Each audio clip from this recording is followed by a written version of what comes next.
The rain had been falling for hours, and the roadside diner glowed like a promise on the dark highway. Inside, Sarah Jennings counted her coins for the third time, her stomach tight as a drum. The waitress hovered nearby. I can only pay for one plate. Just coffee, please. I'll bring you some bread on the house, honey. The bell above the door chimed, and a man in a rain-soaked blue flannel stepped inside, scanning the room until his eyes landed on her. I'll take 2 specials, and put whatever she's having on my check. The waitress hesitated, then nodded, and Daniel Reeves carried the tray across the linoleum, the plates sending up warm steam. Sarah looked up as the tray landed on her table, 2 steaming plates. Her mouth opened, but no sound came out. Mind if I join you? I didn't ask for this. Who are you? Name's Daniel. I was just passing through. Saw you counting pennies. Figured a hot meal couldn't hurt. I am not looking for a handout. I've had enough men think they can buy something. No strings, just company. I've been driving for 8 hours straight. Eating alone gets old. She searched his face for the angle, the catch. The silence stretched, filled only by the rain against the glass. All right, but I am not your damsel in distress. He pushed the second plate closer and lifted his own fork, waiting for her to do the same. Eat. I promise it's not a bribe. She almost stood up. Instead, she reached for her fork and took a small bite. Maybe one meal won't make me owe him. He poured the coffee, and she wrapped both hands around the warm mug, letting the heat soak into her cold fingers. When the coffee was half gone, Daniel signaled for pie, and the waitress slid 2 plates onto the table without a word. So, where are you headed? You've got the look of someone with miles to go. A town called Bexley. There's a fleet garage hiring, but I am probably too late. A mechanic? I grew up fixing engines with my dad. It's the only thing I am good at. She pushed the pie around with her fork, then blurted out the rest. I've been sleeping in my car for 3 nights. Gas money's gone. If this job is filled... Daniel set his fork down and didn't reach for her hand. He just stayed very still, giving her room. Through the rain-streaked window, the dim shape of her packed sedan was visible, a suitcase pressed against the glass. You've got more guts than half the drivers I know. Finish your pie. Sarah looked up at him, caught off guard by the quiet compliment. You really mean that? I've been where you are, flat broke. Sleeping in a truck. You'll get through. He topped off her coffee without being asked, the gesture as natural as flicking a turn signal. He doesn't want anything. He just understands. It's been so long since anyone saw me as something other than a problem. She wrapped her fingers around the warm mug again and finally let her shoulders drop, a quiet surrender to the moment. Thank you. Daniel gave a small nod and returned to his own pie, as if her thanks were no big deal, which, to him, it wasn't. Outside, the rain kept drumming on the glass, but inside the booth, the cold was retreating, replaced by a fragile, unfamiliar warmth. And when she looked across the table, her lips curved into a small, real smile for the first time that night, surprising them both. Well, don't you two look like you've known each other forever? A real date night for the lost and found. Date. Number. She's got it all wrong. Now everyone's looking. Just 2 folks who hate eating alone, Martha. And your pie's worth the stop. A couple at the counter glanced over, then returned to their own coffee, the flicker of curiosity dying as fast as it sparked. I should probably get back on the road.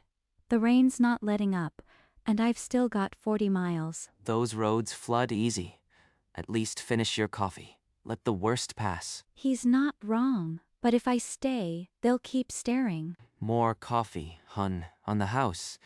Nobody drives on an empty smile. Sarah glanced at the diner clock, 10:15, and felt the knot in her stomach loosen just enough to settle back against the vinyl. See? The world didn't end. Now tell me more about this garage job. It's a place called Reeves Fleet Garage. The manager's an old-school guy who actually gives people a shot. Daniel's fork paused mid-air, just a flicker, before he set it down casually, his face unreadable. The guy's name is Reeves. Everyone says he's fair, not like some bosses who just see grease. Reeves. I might have heard the name. Hold that thought. I need to make a quick call. In the narrow diner hallway, under a buzzing fluorescent, he dialed Lou at the garage. Lou, it's Reeves. That mechanic posting still open? Good. No, don't fill it yet. I'll explain later. He hung up and stood a moment longer, staring at the rain on the window, the business card in his pocket suddenly heavy. When he slid back into the booth, Sarah had finished her pie and was staring at her coffee cup like it held an answer. Sorry about that. Business call. So, you were saying this Reeves gives people a shot? And in that moment, Daniel Reeves held a woman's entire future in the palm of his hand, and she didn't have a clue. What if I get there and the sign's already flipped to no hiring? I've been chasing closed doors for weeks. Sometimes things work out when you least expect. Doors have a funny way of staying open for the right person. You sound like you know something. I don't. Just been around long enough to see how things flip. Besides, I like seeing people get what they deserve. She studied him for a long beat, the last bite of pie forgotten on her plate, and then she extended her hand. I am Sarah Jennings, and you are Daniel. Just Daniel. My last name's not half as interesting as my first. He's hiding something.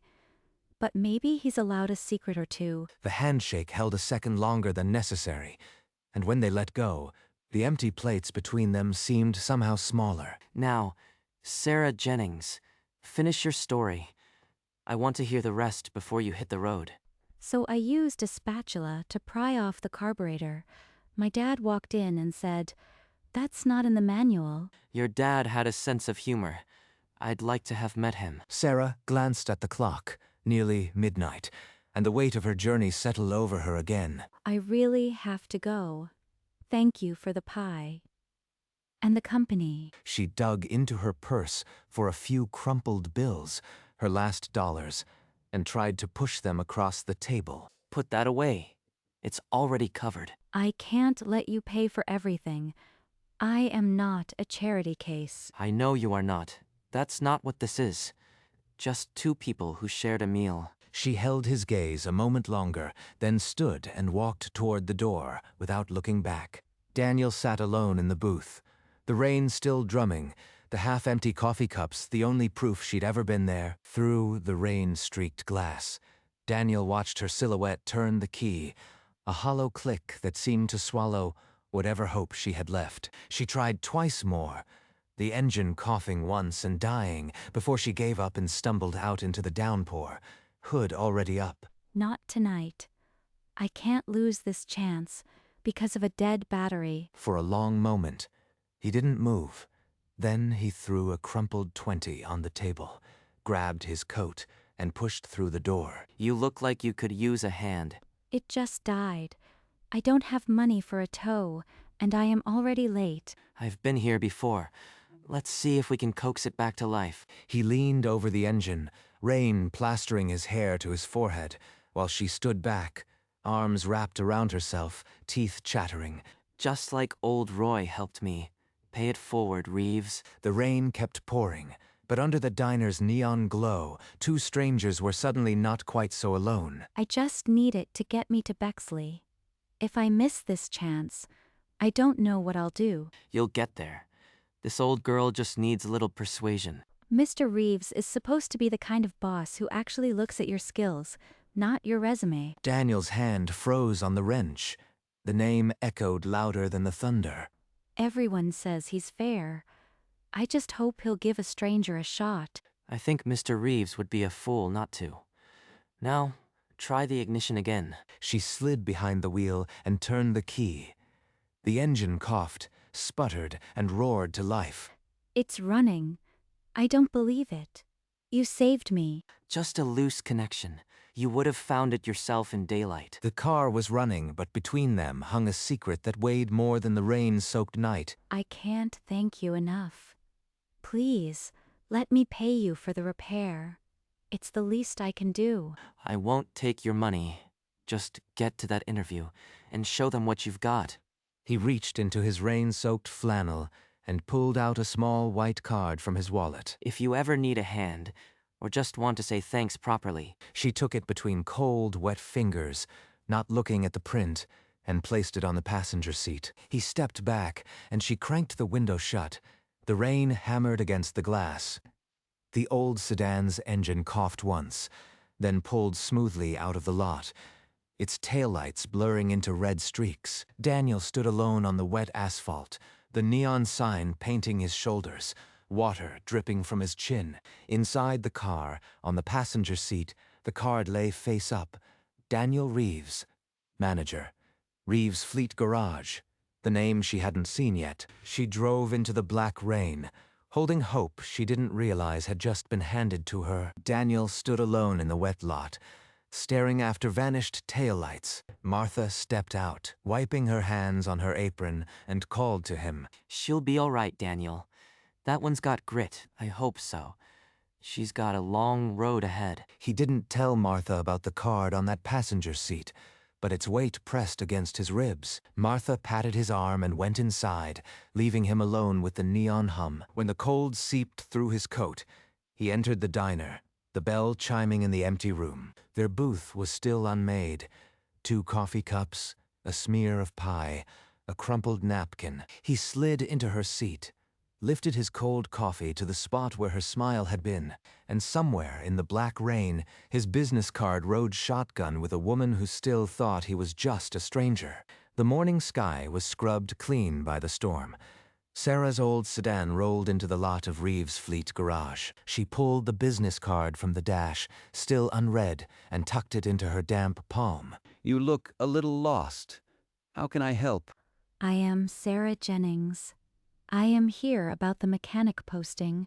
I was told to ask for Mr. Reeves. Reeves? He's out on a road call.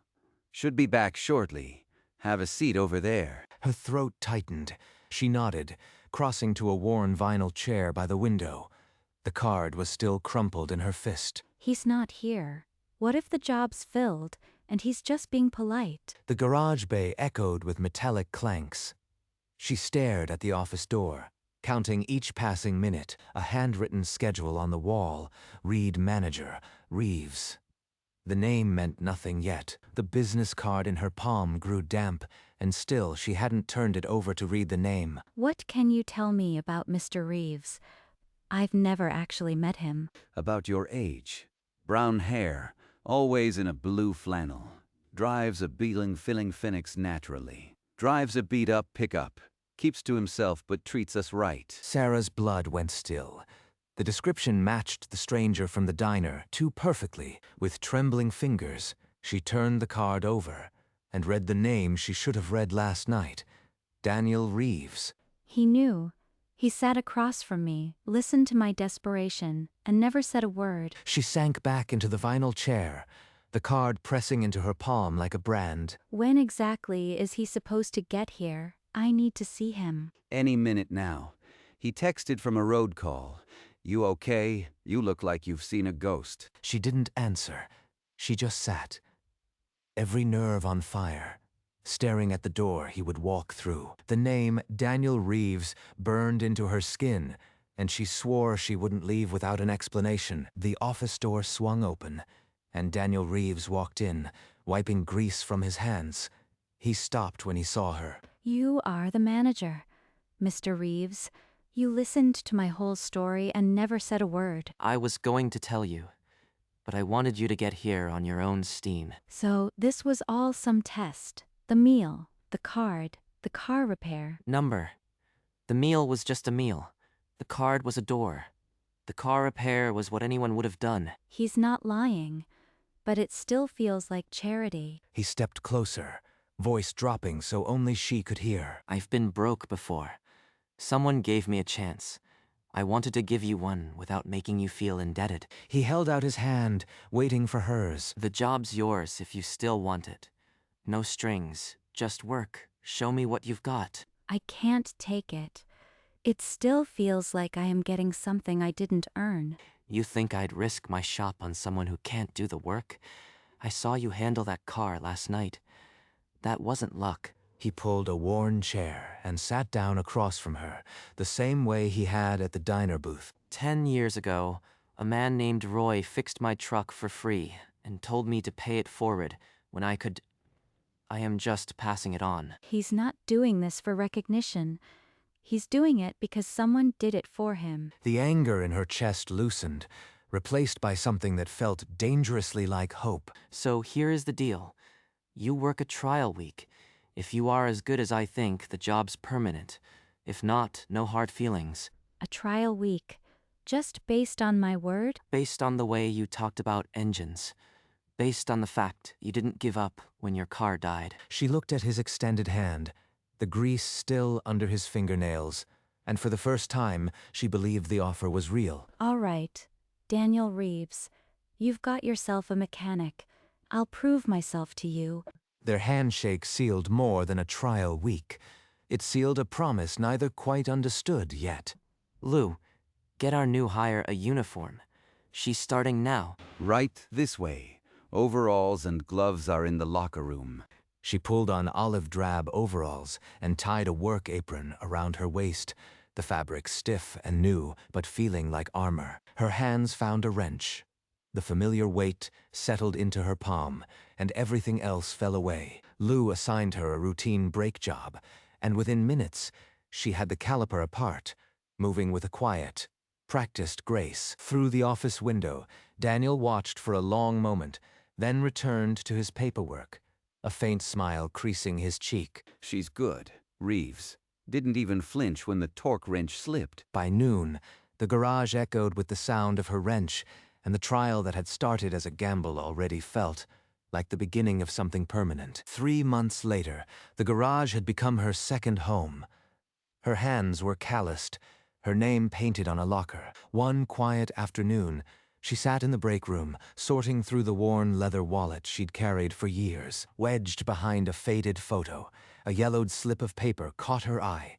She pulled it out and the world stopped. Roadside diner. 1 coffee, 2 slices of pie, 2 specials. The night that changed everything. She traced the faded ink with her fingertip, the numbers blurring as her eyes filled. He never asked for repayment. Just sat down and shared a meal with a broke stranger. She had kept that receipt like a talisman, proof that a single kindness could ripple outward into a whole new life. She stood abruptly, the chair scraping the linoleum. Daniel needed to see this.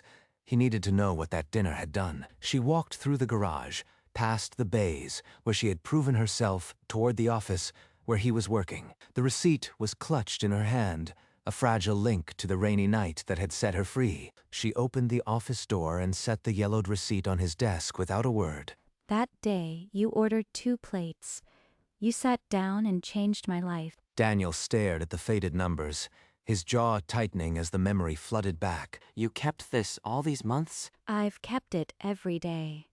Proof that 1 meal can pull someone off the ledge. He tried to shrug it off, but his voice came out rougher than he intended. It was just a couple of plates, Sarah. You are the one who did the rest. You gave me the door, Daniel. You just didn't tell me you were holding it open until I'd already walked through. They looked at each other. The receipt a fragile bridge between a rainy diner and a sunlit garage, and in that quiet moment, the circle closed. A kindness paid forward had brought them both home. They sat across a workbench, 2 fresh cups of coffee, steaming between them, the receipt a silent third presence. Look at you now. Lead mechanic. That's all you, Sarah. I just pointed. I keep this because someone believed in me before I believed in myself. That matters. I almost didn't stop at that diner. I was tired. Thought I'd grab food down the road. The admission landed softly, the what-if too vast to hold, an entire life pivoting on a last-second turn. But the sign flickered, and something told me to pull in. Luck, I guess. Luck or fate. Whatever it was, I am grateful. They lifted their mugs in a silent toast to the roadside diner, to the rain, to the unlikely intersection of 2 roads. I am putting this back in my wallet, not as a relic, but as fuel. She slid the yellowed paper back into its worn leather home, and they both knew no additional words could match that small, folded testament. She walked to her car with the same steady stride that had carried her out of that diner months ago, but now the weight in her pocket wasn't coins. It was a folded receipt. The engine hummed smoothly, a far cry from the sputtering sedan that had barely made it through the rain. She took the long way home, past the roadside diner. The neon sign was dark under the afternoon sun, but the memory glowed brighter than any bulb in the driver's side mirror. The diner shrank behind her, a silent landmark of the night. Everything pivoted. The long road stretched ahead, no longer a path of desperation, but a road she had chosen for herself. Later that evening, she sat on her bed and opened her wallet, not for money, but to revisit the yellowed slip tucked inside. He ordered 2 plates and sat down. That's all it took to change everything. Outside the diner, the neon eventually flickered back to life, but even when it was dark, it still stood as a quiet monument to a small kindness that echoed far beyond that rainy night. Sometimes, a single meal, a single act, is all it takes to start a life over, and Sarah Jennings kept that proof in her wallet for years. A reminder that the road doesn't have to be walked alone. The roadside diner stood still under the stars, its neon a quiet heartbeat on the empty highway. Inside, the booth where 2 strangers once sat remained empty, yet it had never felt so full. Raindrops still traced the glass, but now they glistened like tiny prisms, carrying the echo of a life changed. Daniel watched the sunset from his garage doorway, knowing that some doors you hold open echo for years. In a quiet room, a worn leather wallet held its treasure, a yellowed receipt worth more than any currency. Night after night, the diner's sign flickered on, a silent witness to the strangers whose paths had crossed beneath its glow. The rain that had once seemed so cold became, in memory, the very thing that washed the old life away. The booth remained, a simple place where one man ordered 2 plates and sat down, not knowing he was saving someone. He turned from the door, the receipt long gone from his pocket, but its proof alive in her hands forever. It was just a piece of paper, but it held a second chance.